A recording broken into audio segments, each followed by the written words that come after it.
Hi everyone, welcome back to my channel. Today I'm doing my birth story. I have been waiting to do this one.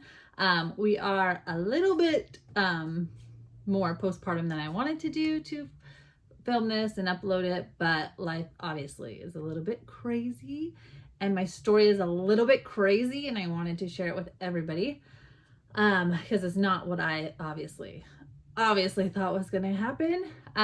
But she is here and she's healthy and I'm here, obviously, and healthy, and we made it. So let's get started. If you are new here, welcome.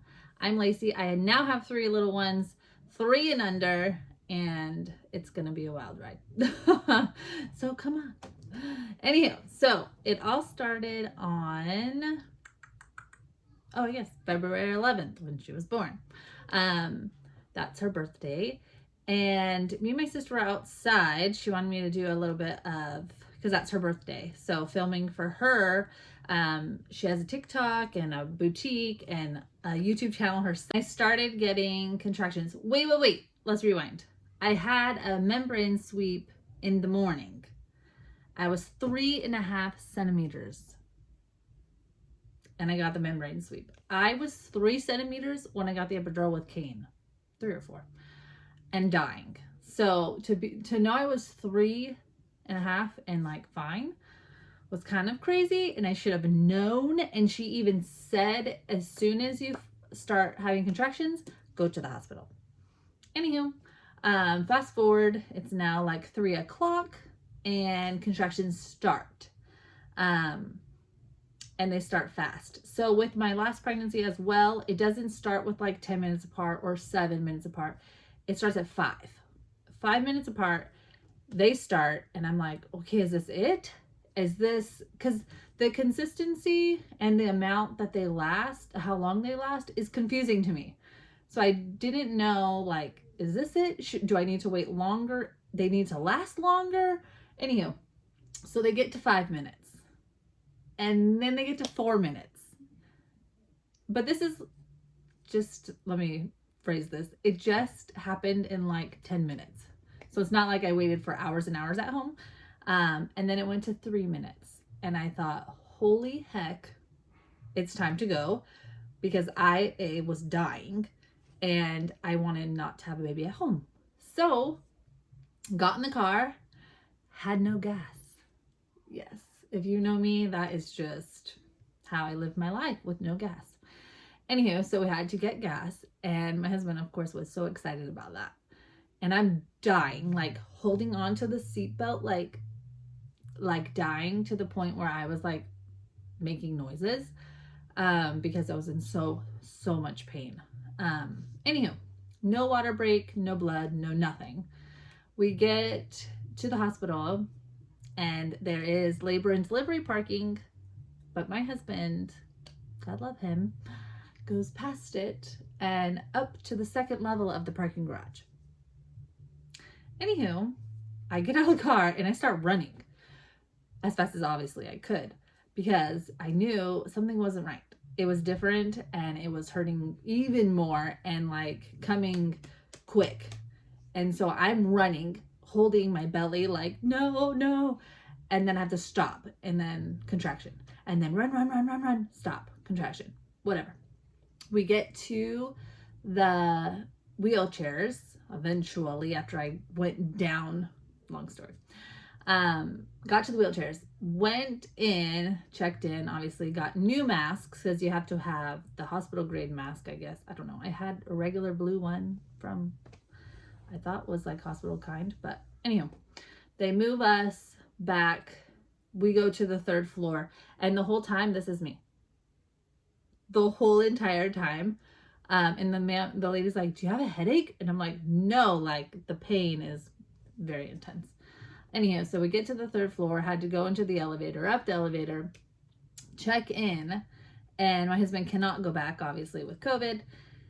And I go back, get undressed right away, dying, and lay on the bed, and she's like, okay, I'll check you. She checks me, and I'm an 8. She said nearly an 8, like 7 to 8, but mainly closer to an 8. And I thought, oh my God, I still need an epidural.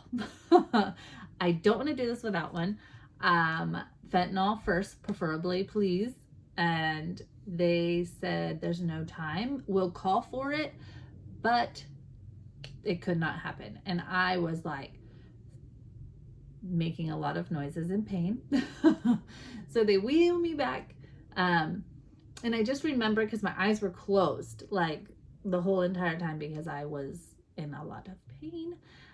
They're wheeling me back, and there was a lot of people like with us, which I thought was strange.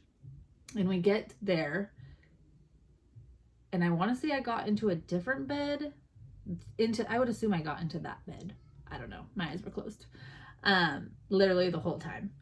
And I get into that bed, and I'm like having the worst contractions, and all I hear is, I'm like, I need that epidural. And all I hear is the lady say, she calls the people again, and they say, she's not in our system, you didn't save it. And I was like, what? Because you have to be in the system, I'm assuming, obviously, to get the order to get the epidural, blah, blah. And so the whole time I'm just saying, I need the epidural. I need it. I need it. I need it. And dying. And anywho, that's happening. I'm rolling. I won't even show you because I was like showing my family, but I'm rolling like back and forth, like in so much pain, making the craziest noises. So I thought it'd be more like, ah, no, it's like, oh, to be exact. And I did need ice chips after because my throat hurt so bad.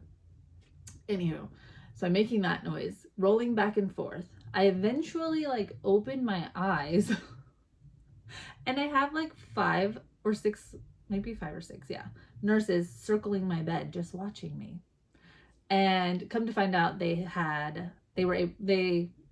not that they weren't busy, but they were able to come help, I guess. I don't know what help I was getting, but I was dying. Anyhow, so I'm rolling around, blah, blah, blah. And all of a sudden, I was still in 8, right? And all of a sudden, my body wanted to push. And there was no stopping my body. And they were like, ma'am, you have to stop. You're only in 8. And I'm like, no, my body is doing this. And I'm still rolling around, obviously. And this is the graphic part if you are squeamish. So I'm rolling around, blah, blah, blah, in a lot of pain. And then I have to poop. Yep. So it's true, people. You can poop. It's disgusting. And I am a little embarrassed, but not really. So I'm yelling like, I had pooping. And they don't care. They were like, it's fine. It's fine. And I'm like, no, I'm pooping. Rolling back and forth. Just imagine this in your head like an animal, like rolling back and forth with their legs getting all crazy in the air. That was me. Pooping. And going back and forth. More pooping. Still happening. Yes, it is. And the lady's like, ma'am, you can't push. You're only an 8. Look at me and breathe through the contractions. Meanwhile, I still wanted the epidural.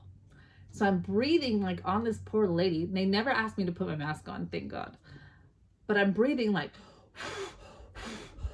literally, good thing I didn't have COVID. I was like breathing all over this poor woman.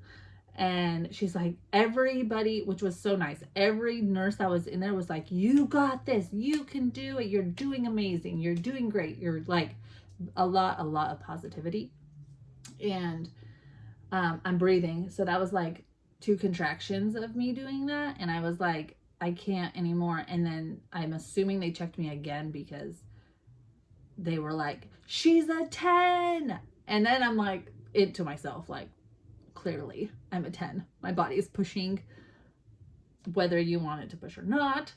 And that's when I opened my eyes, and my husband was behind the nurses, but he does not do well with any sort of this situation, blood, obviously poop. And so he comes over, and I'm like squeezing his hand. He's like, it was like you're trying to break my hand. But it's just so much pain. Anyhow, so I'm peeing and pooping at this point. and pushing, and they like, open your legs. So my legs did not want to open because I was in so much pain. And so obviously I opened them and I held them, which I guess helps. And 2 contractions later, Cora'S was born.